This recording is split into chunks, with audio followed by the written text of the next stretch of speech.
went to the halfway house, and it was this beginning of my life, this brand new life. And when I got to the halfway house, it was overwhelming. Halfway house is worse than prison. I honestly wanted to go back to prison. I thought, I don't want to be here. I just want to go back to prison. And I remember I was sitting there on a bench, and this guy, he came up and he goes, "Are you okay?" And I said, "No, I don't want to be here. I feel really strange." And he goes, "Well, I saw your husband and your daughter." And he goes, "You'll be okay." He goes, "Your daughter looks just like you. Your husband seems like a great guy."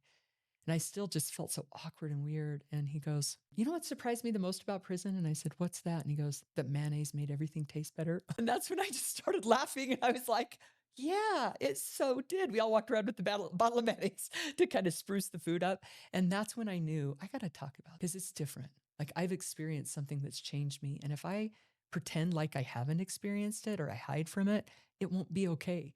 Like I need to talk about it. And I spent my time at the halfway house.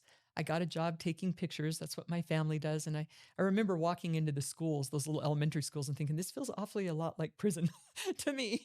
And then I got a job working in drug treatment, and I loved it because I felt connected to the women. And I would share my prison stories because they loved them, and my heart was so full. And then I'm working grave shifts, and I decide I'm going to write a book. I don't know how, but I'm just going to do it. And I had read somewhere that if there's lots of things that you probably need to know to write a book, but if you're passionate, you can override a lot of it. And I thought I got that going for me. I'm passionate.